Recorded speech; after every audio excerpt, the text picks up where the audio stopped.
jobs will come back under a Trump administration. Your incomes will go up under a Trump administration. Your taxes will go way, way down under a Trump administration. And crooked Hillary is going to lift your taxes substantially. Your companies won't be leaving our country under a Trump administration. And let me tell you, right now, there are companies out there that some of you work for that are negotiating to leave our country and go to Mexico. You don't know it, but you'll be hearing it. But don't worry about it, because if I become president, they're not moving. They're not moving. We're going to be a rich country again. We're going to end government corruption. Hillary Clinton is the most corrupt person ever to seek the office, and you know this. You know this. You know this. She is the most corrupt person ever to seek the office of the presidency, and the media, donors, special interests who support her will do everything they can to cling to their power and their prestige at your expense. You know it, I know it, they know it. The Hillary Clinton documents released by WikiLeaks make more clear than ever, and they don't cover them the way they're supposed to be covering. There's bad, bad stuff they're not covering. Just how much is at stake in this election? The documents show the Clinton campaign colluding with the State Department and Justice Department over the investigation into Hillary's illegal email server that put your family and your country in very serious danger. You see that. They show how the Clintons ripped off the people of Haiti. They show the Clinton campaign viciously attacking Catholics and evangelicals. You saw that. They show how the media collaborates and conspires directly with the Clinton campaign. By the way, they show how the Clinton campaign gets the questions for the debates and the answers for the debates prior to the debate.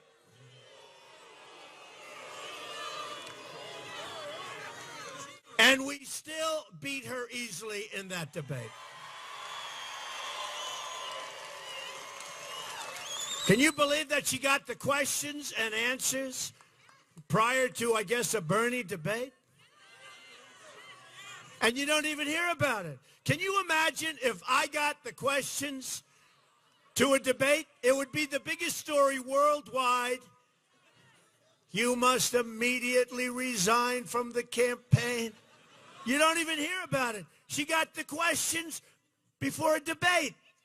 To cover up her crimes, Hillary Clinton deleted 33,000 emails after, remember, not before, that would have been bad, after a congressional subpoena. So she gets a subpoena.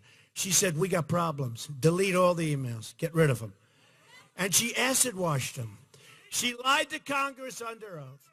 She made 13 iPhones disappear, some with a hammer. Anybody ever get rid of their phone with a hammer? Oh, there are 3 or 4 people. I want to talk to them later.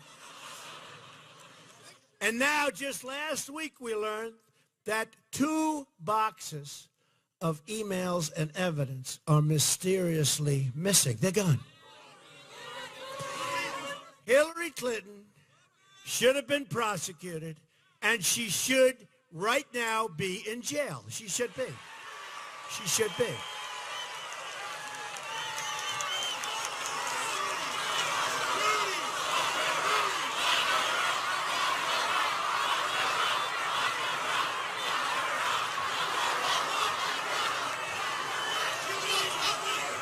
The FBI and the Department of Justice created a fraud in allowing Hillary Clinton to get away with her terrible crimes.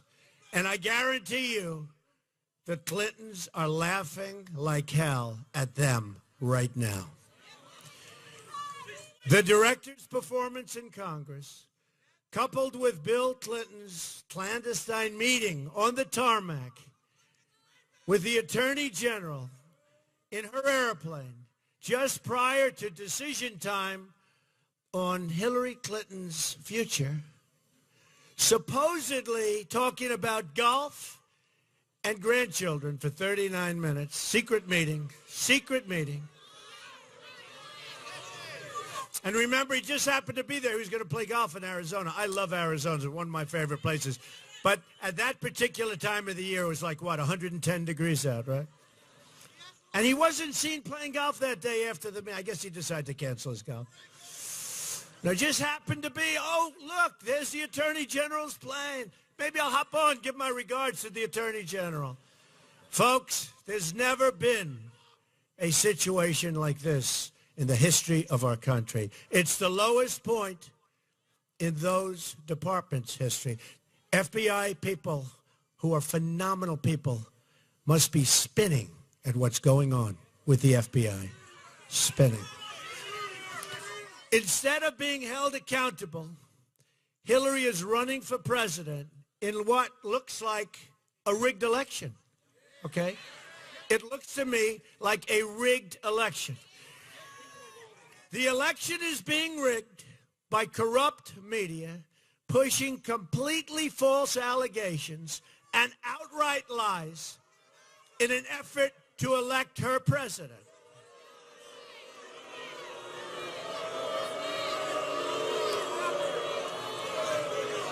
And you know what I mean. In fact, today, the cousin of one of these people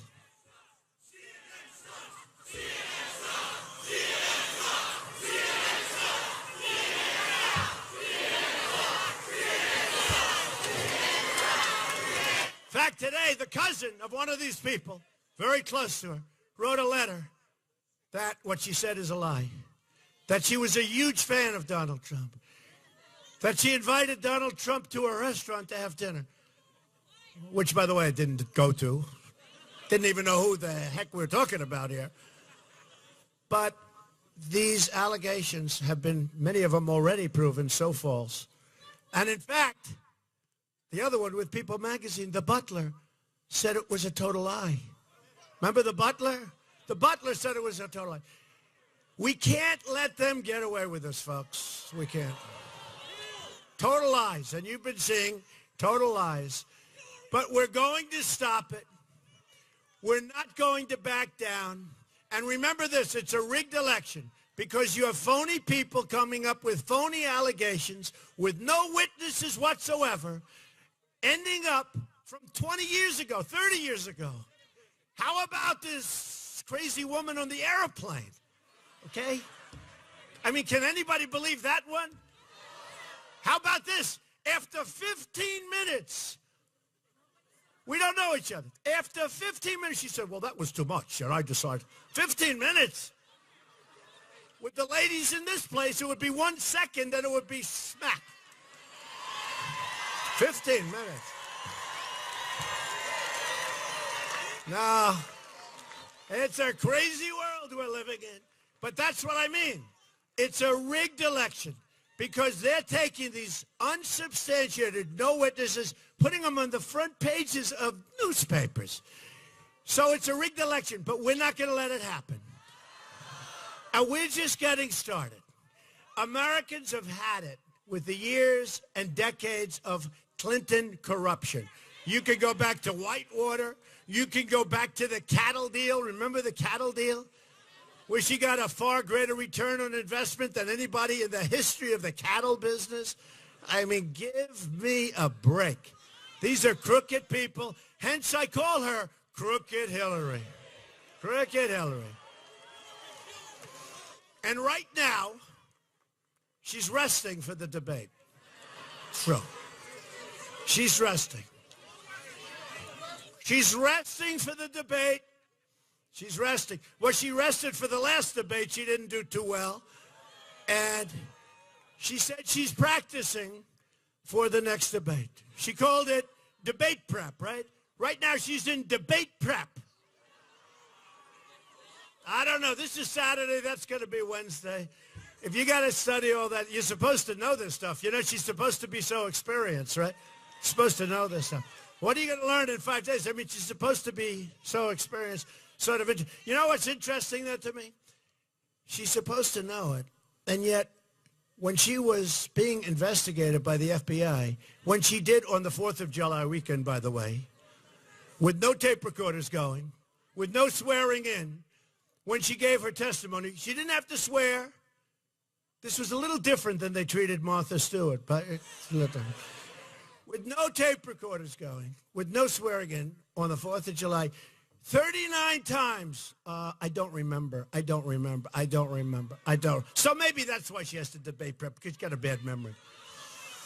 No. A lot of things are going on, folks. A lot of things.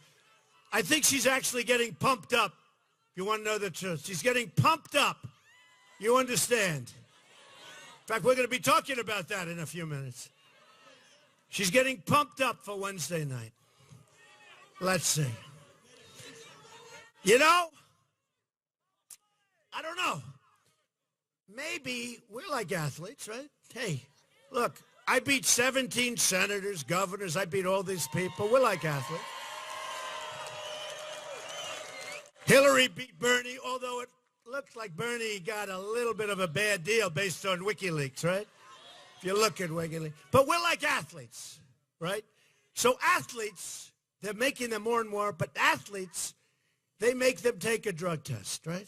I think we should take a drug test prior to the debate. I do. I think we should. Why don't we do that? We should take a drug test prior, because I don't know what's going on with her. But at the beginning of her last debate, she was all pumped up at the beginning. And at the end, it was like, oh, take me down. She could barely reach her car. So I think we should take a drug test. Anyway, I'm willing to do it. These people get rich stealing your jobs and shipping them to other countries all over the world, in particular, in your case, Mexico. And I know what happened to New England. I have so many friends in New England. I have so many great friends in New England, including Tom Brady and Coach Belichick. How good is Tom? How good is Tom? How good is Tom? Remember he opened his door last year and he had the red hat sitting. They said, what's that all of? How good is Tom? They said, well, maybe Tom, what did he throw for? 300 or 400 yards, 3 touchdowns, no interceptions. And what a good coach, right? What a good coach. The coach, but he's great. That's a great group of people. This will finally be the year the American people say, enough is enough. Enough is enough. Speaking in a secret meeting to a foreign bank, Hillary Clinton said her dream is to totally open trade and open borders. That means that's the end of your jobs. It's the end of your job. By open trade, she means foreign countries can cheat us out of millions and millions of jobs and trillions of dollars. That's what she means. It also means, seriously, it means the end of the jobs that weren't taken by the disaster known as NAFTA. That's what it means. By open borders, she means totally unlimited immigration. When she thought no one was listening, Hillary Clinton was plotting to destroy the sovereignty of the United States. Either we win this election or we lose the country. I really believe this is the last chance we have to win. I really believe that. Not going to happen again. It's not going to happen again. A Trump administration will secure and defend our borders. And yes, we will build a wall.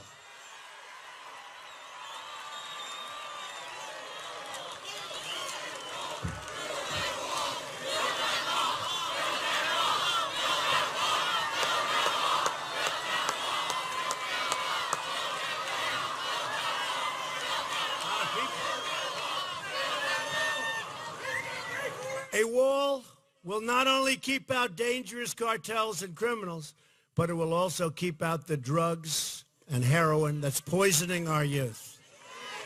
It's poisoning our youth. And by the way, Mexico, maybe they don't know it yet, Mexico will pay for that wall, 100%. 100. They could be helping us much more with this problem if we had leadership in this country that said, folks, you better help. They're making a fortune with us on trade. They're killing us on the borders, but they're making a fortune with us. We have a trade deficit with Mexico that you wouldn't believe. They will pay for the wall in some form. Believe me, there's about 12 forms they can do it. They'll pick the one that looks the best. They will pay for the wall. Remember, don't forget, you were the ones. I won New Hampshire, my first victory, right? When I won the primary, I promised the people of New Hampshire that I would stop drugs from pouring into your community. Remember that? I said struggling.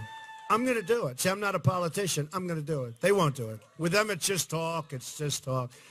And they have people that make a lot of money on the drug business, believe me, and they're contributors to them. I will have over $100 million spent in my campaign. Okay, over 100. Plus, we're getting a lot of money coming in from small donors. But I'll have over $100 million spent. Whereas in fact, I asked her the other night, you made $250 million. Why don't you put in 10, 15, or 20 into your own campaign? Put something in, right? But she doesn't want to do. She's too greedy. I'm now doubling down on that promise that I made to the people of New Hampshire and can guarantee you we will not only stop the drugs from pouring in, but we will help all of those people so seriously addicted. We'll get them assistance. We'll make sure that they have the top treatment and get better. We got to get them better. Got a lot of people that are strung out on bad stuff. And it had a big impact. I'll tell you what, New Hampshire, I have a lot of friends in New Hampshire. I love New Hampshire. But it had a big impact on me because I look at the trees. I think that it's one of the most beautiful places on earth. And when I really got to know a lot of the people, I'd meet with groups, small groups, big groups, but small groups. And I'd say, what's the biggest problem? They'd say, drugs. And I said, drugs? How could that be? You know, you look at the streams and the beautiful little winding roads and all of the beauty up here, the lakes. And I said, drugs doesn't work. And it made an impression. And I go from group to group to group. What's your biggest problem? Heroin, heroin, heroin. I got to know your police. You have unbelievable police people up here. Police people are unbelievable. Your law enforcement groups. And they're here greeting me all over the place because they all endorse me. These people, they like Trump, okay? What can I tell you? But you have unbelievable law enforcement. And I got to know him during, it was a pretty traumatic campaign, right? That's when I came up with Low Energy Jeb, right? And the only reason I say that is because he dishonored his pledge. He dishonored his pledge. Along with a couple of others, they signed a pledge and they dishonored it. They all signed the pledge so that I would sign it. And I would have honored it, no matter who won. But they dishonored their pledge. That's not good. But I got to know the community very well. And I will tell you, will they ever forget, right? Hey, look, it was a rough campaign.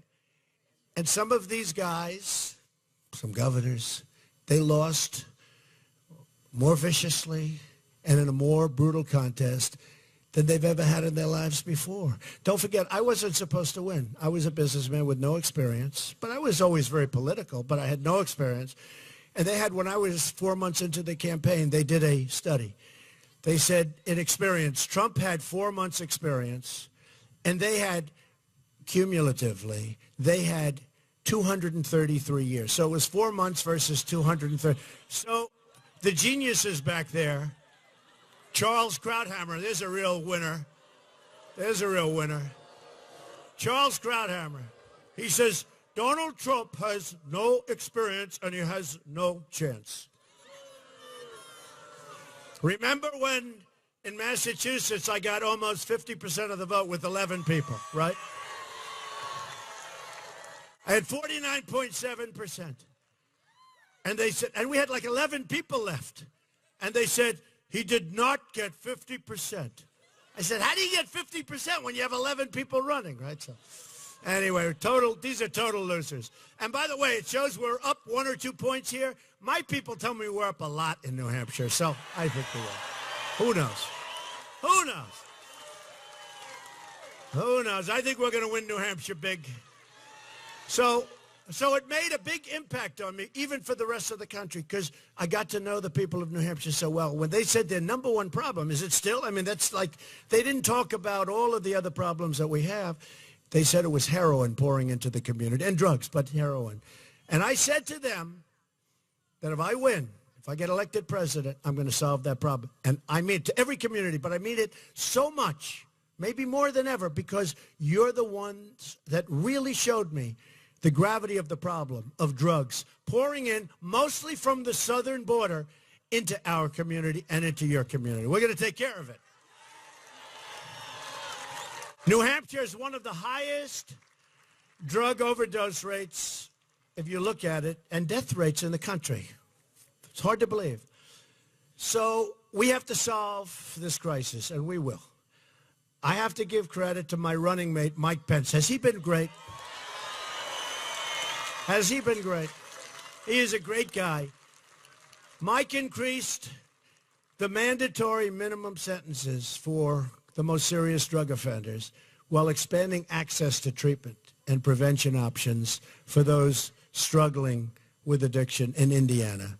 And they love the job he's done. He's done such a great job in Indiana, and he's been such a great friend and such a loyal friend to me. And I appreciate it. He and his wife and his family, his wife Karen, been great. That was a good choice. Well, you know, leadership is about who you're picking. So now everyone's giving me great credit. And by the way, talking about debates, did he knock the hell out of Tim Kaine?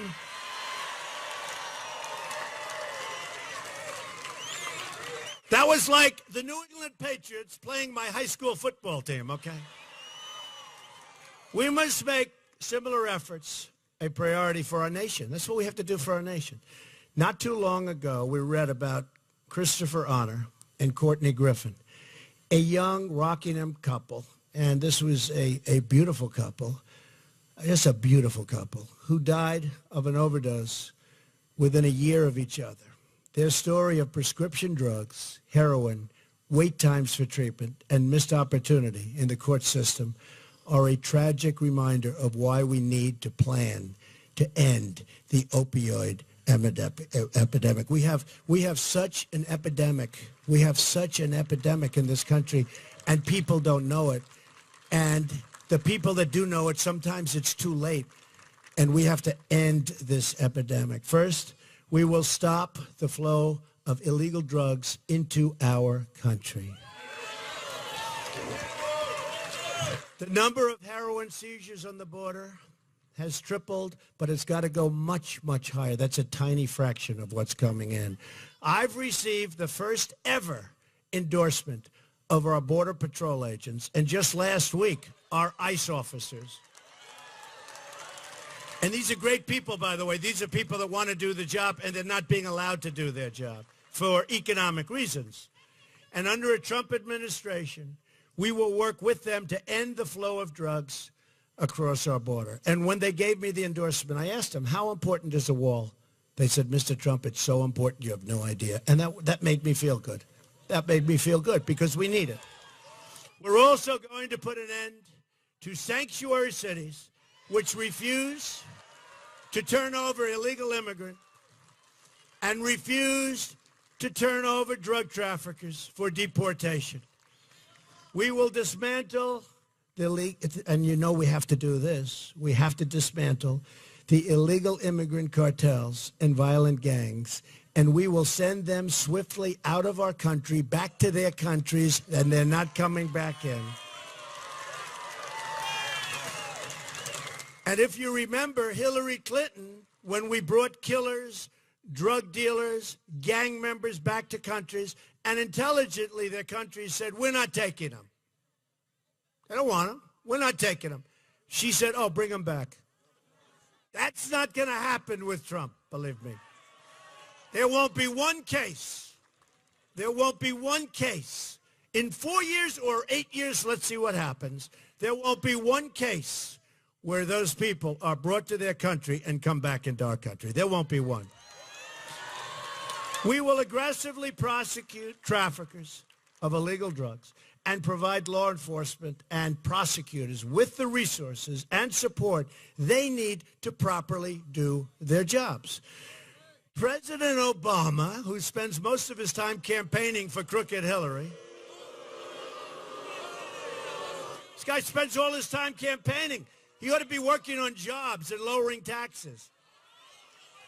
President Obama has commuted the sentences of record numbers of high-level drug traffickers. Can you believe this? Many of them kingpins and violent armed traffickers with extensive criminal histories and records. I mean, honestly, the whole thing is unbelievable. And why I'm like not winning, she said, why aren't I winning? She's not winning because everything she touches is terrible. But in New Hampshire, why aren't I up through the roof? This is crazy. Hillary Clinton, no, when you look at what they've done, when you look at her, let's look at her. Everything she touches turns bad. Her foreign policy is a disaster. Her views on the border are a disaster. She wants to have everybody flow into the country. She wants Syrian refugees to pour into our country. We have no idea who they are, where they come from. Hillary Clinton promises to continue and expand this approach, turning our streets back over to gangs, drug cartels, and armed career criminals that we're not going to get out of our country. And I want everything to be law and order and justice and everything perfect, everything perfect. But folks, we have to take our country back. We have to take our country back. Over the last few years, this administration has been steadily dismantling the federal criminal justice system, especially with respect to her. It's been totally dismantled. I'll tell you what, there's never been a lower day, and I said it before, in the history of the FBI or the Justice Department than this period of time. I will tell you that.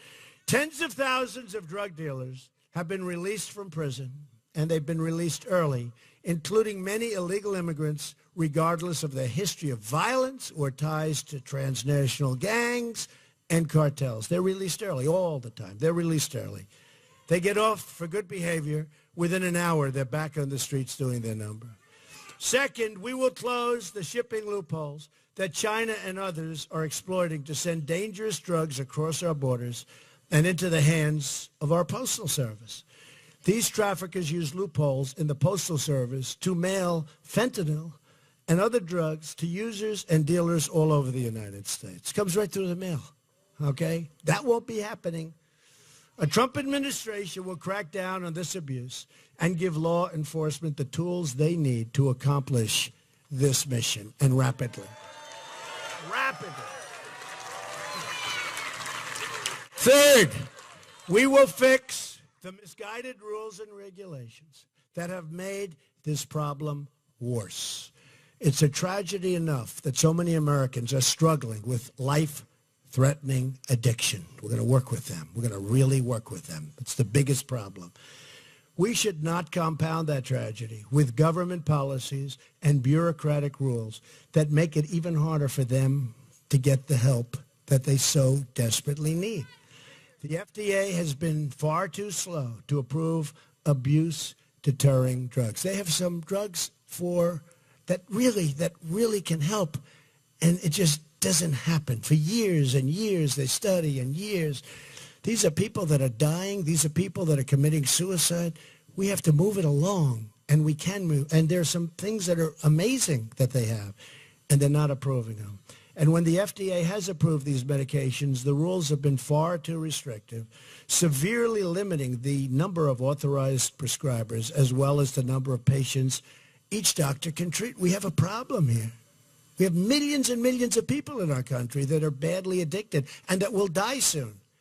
We have to move it along. Recovery medications have the potential to save thousands and thousands of lives. We prescribe opioids like OxyContin. We do that freely. But when patients become addicted to those drugs, we stop doctors from giving patients the treatments they medically need to get better. It will help. It will help. And many of these people, again, they're going to be dying. What's taking so long, years and years?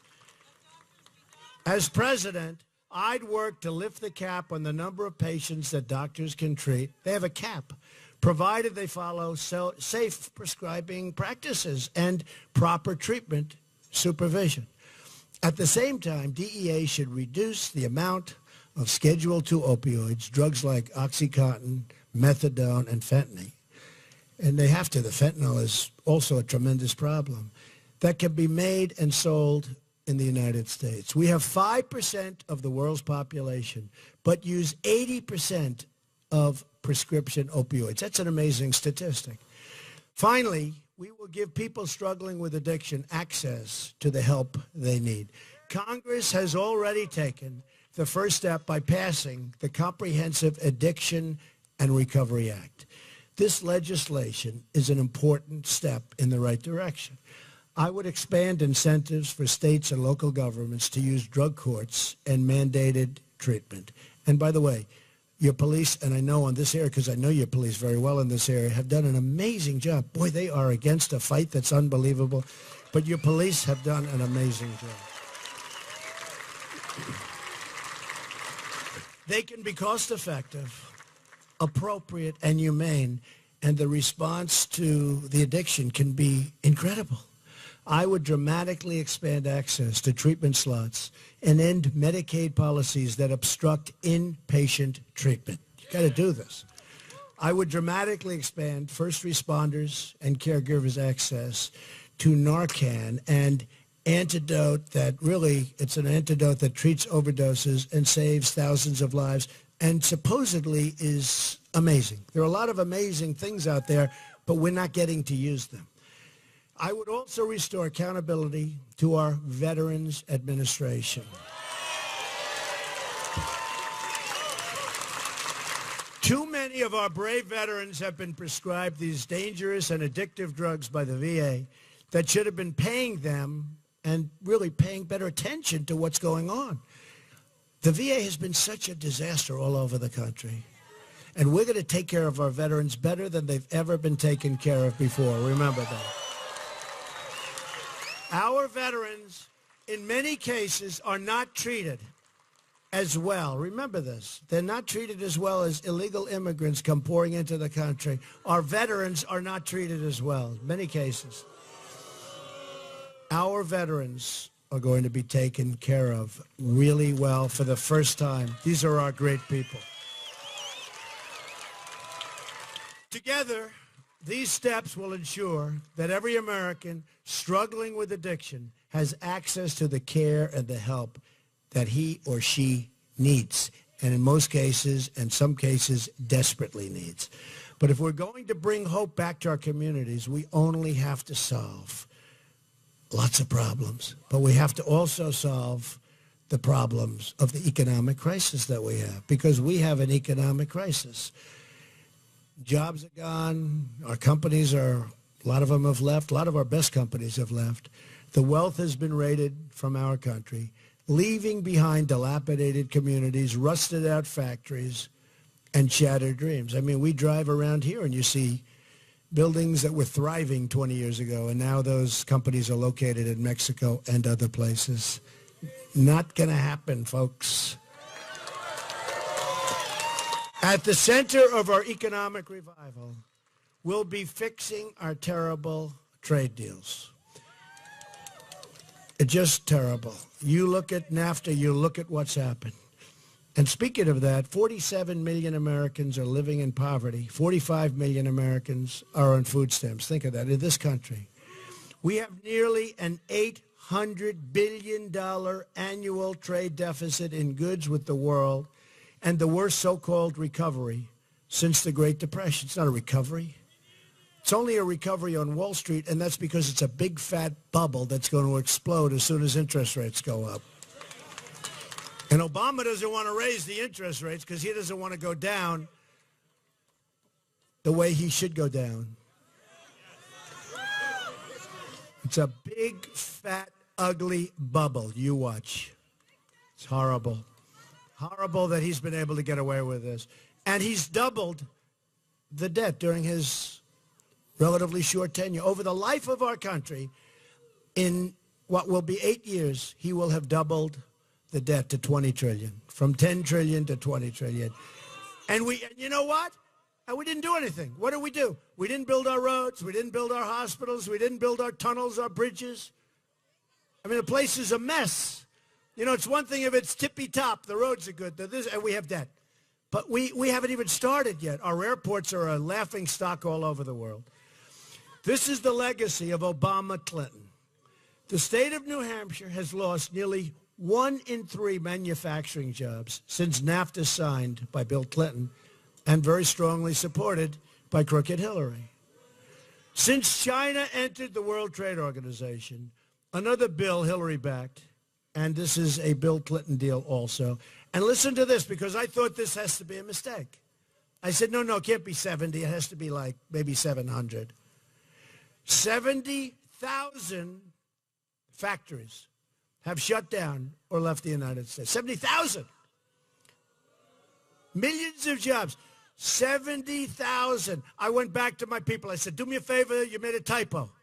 Can't be 70,000 factories. 70,000. It was right. Sadly, it wasn't a typo. That's 15 factories a day closing on average. 15 a day. Tells you it's a big country. But 15 factories. We're living through the greatest jobs theft in the history of the world. Never in the history of the world has there been a theft of jobs like what other countries have done to the United States. And by the way, your area here, just about the top of the line. You understand that. She goes, no kidding. They know. You know. Companies like Carrier, General Electric, Motorola, Mattel, Fiat, Chrysler, so many, hundreds and hundreds are moving their jobs to Mexico. And I'm telling you, right now, companies are negotiating from this area to move to Mexico. It's not pretty. Won't happen if I'm elected. Not going to happen. Not going to happen, because they'll know that if they go to Mexico and they build their product in Mexico and want to sell it into the United States, and they're going to fire all these people from, whether it's New Hampshire or anywhere else. I was in North Carolina last night, same thing. They're going to pay a 35% tax on that product coming back in, and they're not going to move. They're not going to move. No chance of them moving. And you know what? I've been watching for 10 years our federal government thinking about ways. They give them low-interest loans. They give them zero-interest loans. They do all sorts of things. Doesn't stop. They don't need money. But when you tell them there are consequences to pay when you fire people from this area or any area in the United States, and you think you're going to move to someplace and make product and sell it to us? No. See, we're not going to be, folks, we're not going to be the stupid people anymore. We're not going to be the stupid people. Right here in New Hampshire, I visited the Osram Sylvania plant. I remember Sylvania television years ago was a big thing. Today, forget it. Does anybody make a television set in the United States? We don't make anything anymore. Today, I buy thousands of television sets a year. Thousands. Everything's South Korea, other than Sony, which is Japan. Everything is South Korea, right? You have all South Korea. LG and everything. And I get bids. I say, let's try. Can we find somebody in the United States? Nobody makes them in the United States. I just see the name Sylvania. I haven't seen that name for a long time. But you know it because they moved. That closed its doors in 2014 and shipped its jobs to China and Mexico. Meaning your jobs didn't go. Meaning your business went to China and Mexico. Your jobs are gone. They're gone. If I win, day one, we are going to announce our plans to totally renegotiate NAFTA. If we don't get the deal we want, we'll leave NAFTA and start over again, and we will make much better trade deals. And we're going to have trade deals, but we're going to have good trade deals. We're going to have trade deals where jobs come into our country. We're going to have 2-lane highways, not one.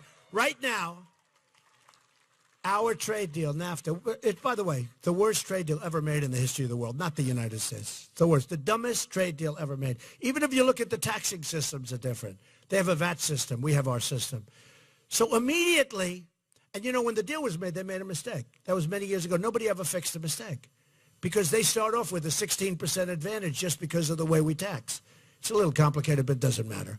All I'm telling you is they made a mistake. It's a defective deal. That's why. How often do you see deals coming the other way? You never see it. They're all going to Mexico. I tell the story because it's better than hiring a consultant. Hire a consultant. You pay them $1 million and they know nothing. Friend of mine builds plants. And I was talking to him. I said, how's business? He said, unbelievable. I said, oh, good. That sounds great. Where are you building good? Mexico. I said, oh, what about the United States? And he's from the United States. He'd rather be saying the United States. I said, well, how's Mexico doing? He said, Donald, it's the eighth wonder of the world.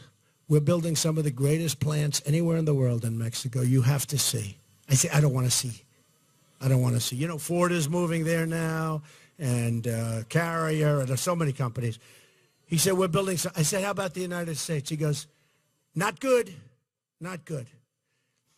How stupid are we? How stupid are our leaders? And it's not just stupidity. It's campaign contributions, it's PACs, it's all of this stuff.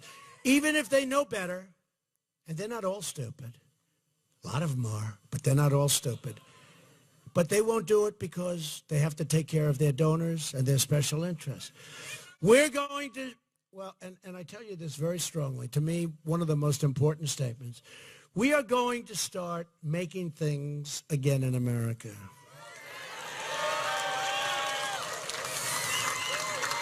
You're going to see the day during my term that Apple opens up in this country, and Apple and other companies like Apple make their product in this country.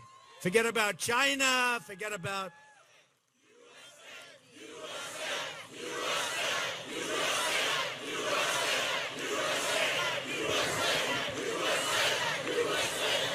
Remember this, with me, it's America first. You don't hear that. America first. And we're going to have good relationships with Mexico. We're going to have a great, I met with the president of Mexico 2 months ago. I'm sure you read about it. It was pretty wild. And he's a nice guy. He's a very nice guy. We're going to have a great relationship with Mexico. But we have to explain to Mexico it's a two-way street. It's not a one-way street. It's a two-way street. It's got to come both ways, not just one way into you. We get the drugs, we get the unemployment, right? They get the cash, they get the companies, and they get the jobs. I would say that's not a very good deal, don't you think? But we're going to start making things again. We're going to be America first, and we're going to see Apple, and we're going to see other companies like Apple start opening plants in this country. And we're going to, and believe me, that's going to happen. That's going to happen. It's going to happen. As sure as you're standing there, that's going to happen. As part of our plan to bring back our jobs, we're going to lower our business tax from 35% to 15%. We will have a 10% tax on money parked overseas, bringing trillions and trillions of dollars in wealth back into our country. They can't bring their money back in. You know, you have many companies leaving our country to get their money because there's no way of bringing it back in. The tax is so high, and the bureaucracy is even worse. Manufacturers will be able to expense the cost of new investment and equipment to help make our country much more competitive, because we're not even competitive now. We're one of the highest taxed, we're actually the highest taxed major country anywhere in the world by far. We are going to be one of the lower taxed. I'd like to say the lowest, but we won't be. But we'll be one of the lower taxed in the world. We will lower taxes massively on all Americans. Hillary is looking to raise your taxes massively, massively. We will become the great jobs magnet of the world. Wages will rise. Jobs will return. The factories that I told you about will come rushing back onto our shores. And just to finish up, here are some of the amazing things we're going to do for our country starting in 2017. And remember, it only works November 8th. You got to get out. You got to vote. You got to vote. I jokingly say, if you go to your doctor and you get a prognosis, that's the ultimate in badness. He says it's over. You got a month to live. Doesn't make any difference. On November 8th, you get out of bed. You get out. Think of your children. Think of your grandchildren. Get out and vote. I'm kidding. You got to get out and vote. You got to get out.